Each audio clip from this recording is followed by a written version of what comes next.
జూబ్లీహిల్స్ ఉప ఎన్నికల ప్రచారంలో భాగంగా ఇక్కడ ఇన్ఛార్జ్ మంత్రి పొన్నం ప్రభాకర్ అన్న గారు, ఇక్కడ డివిజనల్ ప్రెసిడెంట్లు, బూత్ ఇన్ఛార్జీలు అందరూ కూడా కలిసిమెలిసిగా ఈ యొక్క ప్రచారం ఇంటింటి ప్రచారం జరుగుతూ ఉంది. ప్రజలు కోరుకుంటా ఉన్నారు. ఈ ప్రాంతంలో గత 10 సంవత్సరాల నుంచి ఏ సమస్య పరిష్కరించలేదు. ప్రజలకు అందుబాటులో నాయకత్వం కూడా లేకుండే, ఎమ్మెల్యే అందుబాటులో కూడా లేకుండే. ఈరోజు కుంటుబడిన ఈ యొక్క సమస్యలన్నిటిని కూడా పరిష్కారం ఇస్తుంది కాంగ్రెస్ పార్టీ. కాబట్టి కాంగ్రెస్ పార్టీ అధికారంలో ఉంది. కాంగ్రెస్ పార్టీ ఒక మంచి నిర్ణయం తీసుకుంది. స్థానిక అభ్యర్థికే నవీన్ యాదవ్కు కాంగ్రెస్ పార్టీ టికెట్ ఇచ్చి ఇలా ఎమ్మెల్యేగా గెలవబోతూ ఉన్నాడు. కాబట్టి పూర్తిగా ఈ ప్రాంత ప్రజలకు నమ్మకం వచ్చింది. ఈ పనిచేసే రాష్ట్ర ముఖ్యమంత్రి, పనిచేసే 3 మంత్రులు కూడా ఇక్కడ రావడం జరిగింది. ఒక భరోసా ఇవ్వడం జరిగింది. కాబట్టి ప్రజలు పూర్తిగా నమ్మినరు.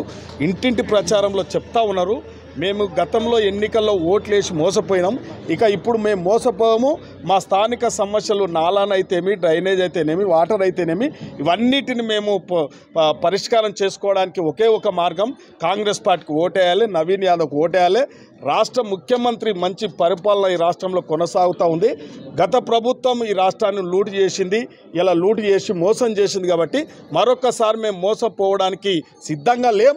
మేము ఒక చైతన్యవంతులమైన, తప్పకుండా మా ఓటు సక్రమమైన ఓటు ఈ యొక్క నవీన్ యాదవ్ కేసీ కాంగ్రెస్ పార్టీని గెలిపిస్తామని చెప్పి పూర్తిగా భరోసా ఇచ్చారు. కాబట్టి మాకు ఒక నమ్మకం కలిగింది. మేమందరం కూడా ఒక భరోసాతో ఉన్నాం. ఈరోజు అత్యధిక మెజార్టీతో నవీన్ యాదవ్ గెలవబోతా ఉన్నాం. సార్, ఆల్రెడీ ఒక మాట చెప్తా ఉన్నాడు మాజీ ముఖ్యమంత్రి, రౌడీ షీటర్ కుటుంబాన్ని ఓడించండి అన్నటువంటి ఒక కామెంట్ చేసింది సార్. దానిపైన రెస్పాన్స్ కేసీఆర్ గారి మాటలు మా నవీన్ యాదవ్కు ఆశీర్వచనం. రౌడీ షీటరు, గుండా, క్రిమినల్ యాటిట్యూడ్గా మాట్లాడదలుచుకుంటే వాస్తవంగా చనిపోయిన వాళ్ళ గురించి మాట్లాడద్దు. కానీ ఈ జూబ్లీహిల్స్ ప్రజలకు మాగంటి గోపీనాథ్ అంటేనే ఒక భయం ఉండే విధంగా, ఎదురుపడేటువంటి పరిస్థితి లేకుండా ఒక భీకరమైన వాతావరణం ఉండే. ఇక్కడ క్రిమినల్ కేసులు ఆయన ద్వారా ఎన్ని పెట్టించిండో ఒకసారి హిస్టరీ తీసుకోండి మీరు కూడా పరిశోధనాత్మకంగా. వాట్ ఈజ్ ఫ్యాక్ట్ అని ప్రజలకు చెప్పాల్సిన అవసరం ఉంది. తన సొంత పార్టీ కార్యకర్తలతో పాటుగా ప్రతిపక్ష పార్టీకి సంబంధించి గొంతెత్తితే కేసులు నమోదు చేసి అక్రమంగా అరెస్టులు చేయించి మొత్తం విధ్వంసం చేసి బుల్డోజర్లు పెట్టి ఇల్లు కూలగొట్టించినటువంటి సంస్కృతి గోపీనాథ్ గారికి. సానుభూతి పేరు మీద ఒకసారి, ఎదుటి వాడిని బదనాం చేసే పేరు మీద ఒకసారి టీఆర్ఎస్ రాజకీయం చేసే ప్రయత్నం చేస్తుంది. మాది సింగిల్ ఎజెండా. 10 సంవత్సరాలుగా జూబ్లీహిల్స్ నిర్లక్ష్యానికి గురైంది. ఒక్క డబుల్ బెడ్రూమ్ ఇవ్వలే.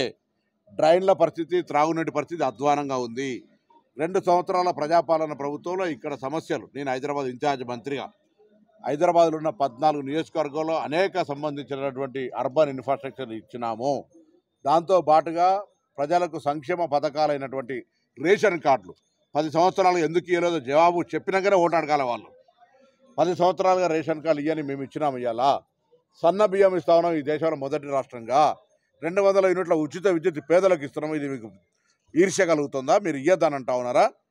మహిళలందరికీ తెలంగాణ మొత్తంగా అక్క చెల్లెలకు ఉచితంగా బస్ ప్రయాణం కలిగిస్తా ఉన్నాము. మహిళా సంఘాలు ఆర్థికంగా ఎదగాలని మీరు వడ్డీ వసూలు చేస్తే మేము వడ్డీ లేని రుణాలు ఇస్తూ ఉన్నాము. తెలంగాణ ఉద్యమ స్ఫూర్తి అయిన ఉద్యోగాలను ఇస్తూ ఉన్నాము. ఎందుకు మమ్మల్ని మీరు వచ్చే బాధ్యతగా ప్రతిపక్షంగా శాసనసభలో కూర్చోలేని వాళ్ళు ఇలా కాంగ్రెస్ పార్టీ విమర్శ చేస్తే ఎట్లా? అందుకే అసెంబ్లీలో ఓడగొట్టిర్రు, పార్లమెంట్లో 0 ఇచ్చిర్రు, ఎమ్మెల్సీ అభ్యర్థులు దొరకలే. ఇక్కడ కూడా మీకు డిపాజిట్ కూడా దక్కేటువంటి పరిస్థితి లేదు. కాబట్టి ఇలా బీజేపీ టీఆర్ఎస్ కుమ్ముక్కై బీజేపీ అభ్యర్థిని సైలెంట్ చేసి ప్రచారం చేయకుండా చేసి అటు ఒక డమ్మీ క్యాండిడేట్ పెట్టుకొని కిషన్ రెడ్డి గారితో కుమ్ముక్కై ఇలా మీరు ఈ ప్రచారం మాట్లాడుతురా? కాంగ్రెస్ పార్టీ ప్రజల ఆశీర్వచనంతో ఉత్సాహవంతుడు, యువకుడు, నియోజకవర్గంలో ఉన్న పుట్టిన బిడ్డ, పీజేఆర్ గారి ఆశీస్సులు, కాంగ్రెస్ పార్టీ రేవంత్ రెడ్డి గారి యొక్క బ్లెస్సింగ్స్, పార్టీ నాయకత్వం అంతా కూడా వెంట ఉండి ఈ యొక్క నవీన్ యాదవ్ గారిని గెలిపిస్తుంది. ప్రజలు ఆశీర్వచనం మెండుగా ఉంది.